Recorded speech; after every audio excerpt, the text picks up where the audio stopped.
Hello student, next topic crop seasons. Various crop require different climatic conditions and temperature for their growth and completion of their life cycle. हमारे various crops यानी काफ़ी सारी जो crops होती हैं जिनकी हमें डिफरेंट ऐसी क्रॉप्स होती हैं जिनके लिए हमें डिफरेंट क्लाइमेटिक कंडीशंस टेम्परेचर मतलब उनको ग्रोथ करने के लिए उनको कंप्लीट करने के लिए उनकी लाइफ साइकिल को कंप्लीट करने के लिए हमें क्लाइमेटिक कंडीशन और टेम्परेचर की क्या होती है आवश्यकता होती है depending of seasonal conditions and the time of growth depending on seasonal conditions मतलब जो सीजनल कंडीशंस हैं मौसम संबंधित परिस्थितियां हैं उन पर डिपेंड करते हुए एंड टाइम ऑफ ग्रोथ और टाइम ऑफ ग्रोथ पर डिपेंड करते हुए there are two main crop seasons in our country हमारे कंट्री में हमारे देश में दो प्रकार की क्रॉप सीजन होते हैं। फर्स्ट है खरीफ क्रॉप्स, सेकंड है रबी क्रॉप। फर्स्ट खरीफ क्रॉप्स, ये क्रॉप्स क्या होता है जून में क्या किया जाता है रेनी सीजन जो बरसात का समय होता है जून, उस जून में क्या किया जाता है इसको ग्रोथ किया जाता है मतलब ग्रो किया जाता है साउंड किया जाता है एंड हार्वेस्टेड अराउंड अक्टूबर और लगभग अक्टूबर के आसपास इसको हार्वेस्ट कर लिया जाता है। For example paddy, pigeon pea, maize, cotton, soybean and groundnut. Rabi crops, ये क्रॉप्स जो होती है अक्टूबर में के महीने में उगाई जाती है और लगभग अप्रैल के महीने में इसको काट लिया जाता है। For example wheat, gram, peas, mustard, linseed, oil seed and barley are rabi crops. Basic agricultural practices of crop production. Crop production involves a number of activities like preparation of soil, sowing of seeds, and so on till farmers are able to harvest and store the crop produce. Crop production involves A number of activities मतलब crop production जो होता है उसमें काफ़ी सारी activities involve रहती हैं जैसे कि सॉइल तैयार करना, सीड्स उगाना।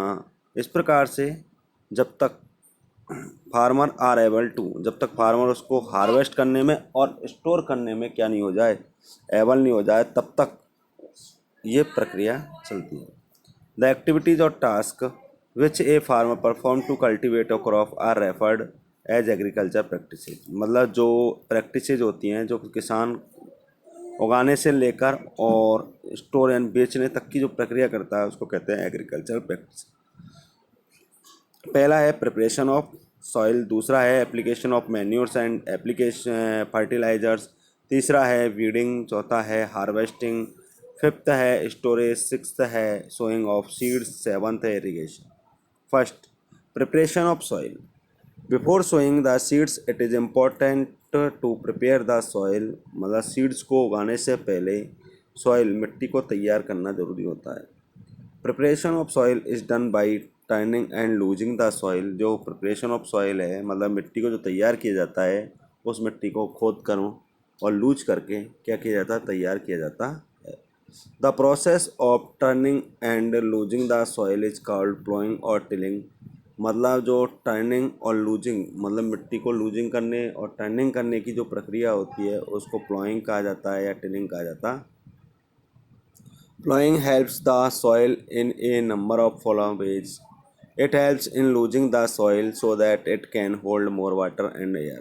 इसको लूज इसलिए किया जाता है क्योंकि जो ये लूजिंग सॉइल है वो क्या करती है वाटर को एयर को होल्ड करने में सहायता करती है।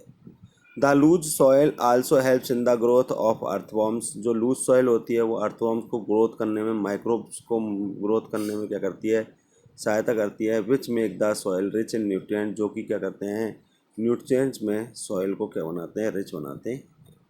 मतलब it is also easy to mix the fertilizers and manure in the loose soil और लूज सॉइल में मैन्योर और फर्टिलाइजर्स मिक्स करना भी आसान होता।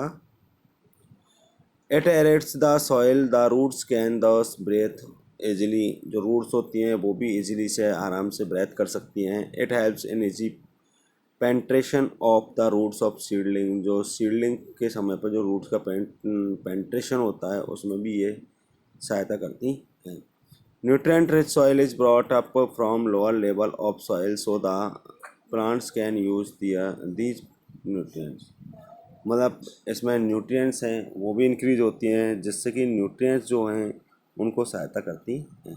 It help in removing the weeds by uprooting them, और ये क्या करती हैं, बेड्स को रिमूव करने में भी सहायता करती हैं। हाउ इज प्लॉइंग और tilling done? This is done by using devices called plough. यह एक डिवाइस द्वारा तैयार की जाती है जिसे प्लाउ कहा जाता है, हो कहा जाता है, या कल्टीवेटर कहा जाता है। Even after ploughing the soil may still have large pieces called crumbs. और इवन यहाँ तक कि आफ्टर प्लॉइंग, प्लॉइंग के बाद जो मिट्टी है उसको लार्ज यानी बड़े बड़े टुकड़ों में ये काटता है, जिसको कहा जाता है क्रम्स कहा जाता है। These crumbs are broken with the help of a plank called leveller. और ये क्रम्स हैं, इनको क्या किया जाता है, प्लैंक की सहायता से तोड़ा जाता है, जिसको लेवलर कहा जाता है।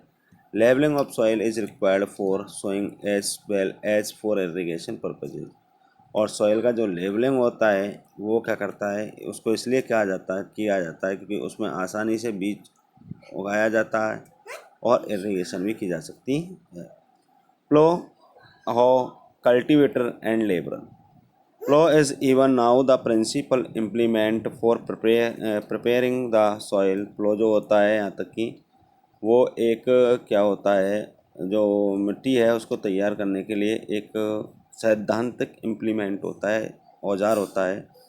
It is drawn by auction. इसको ऑक्शन द्वारा ड्रॉन किया जाता है, चलाया जाता है, खींचा जाता है। And it has wedge shaped block of would that penetrate the soil to make the furrows.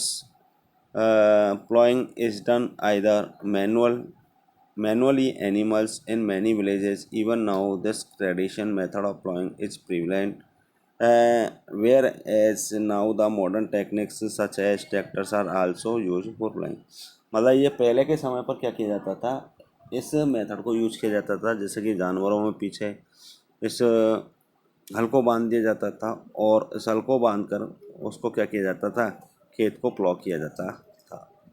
आज के समय में ट्रैक्टर से खेत को क्या किया जाता है, प्लॉ किया जाता है।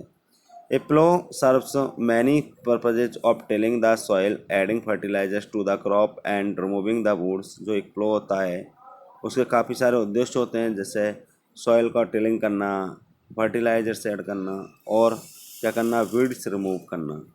This implement is drawn by a pair of bulls. यह इम्प्लीमेंट जो है वो किसके द्वारा खींचा जाता है, बुल्स द्वारा, कैमल्स द्वारा, या फिर हॉर्स द्वारा इसको ड्रॉन किया जाता, खींचा जाता है।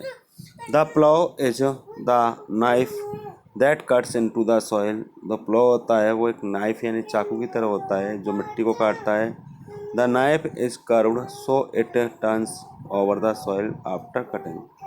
नाइफ जो होता है कर्व्ड होता है, जो कि कटिंग के बाद सॉइल के ऊपर टर्न हो जाता।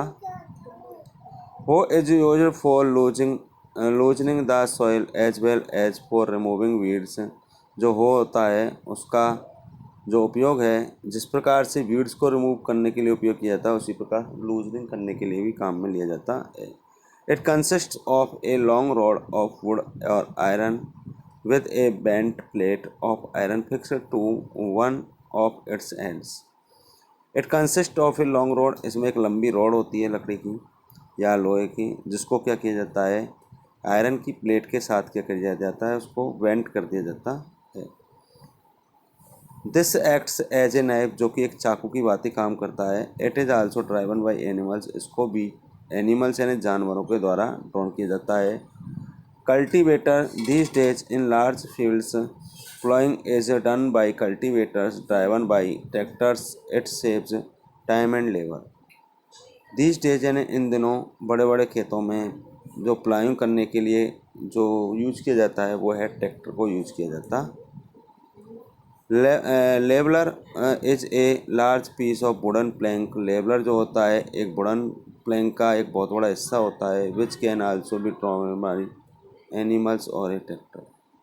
जो कि क्या किया जा सकता है, एनिमल्स या एक ट्रैक्टर द्वारा इसको खींचा जा सकता है। Okay, clear.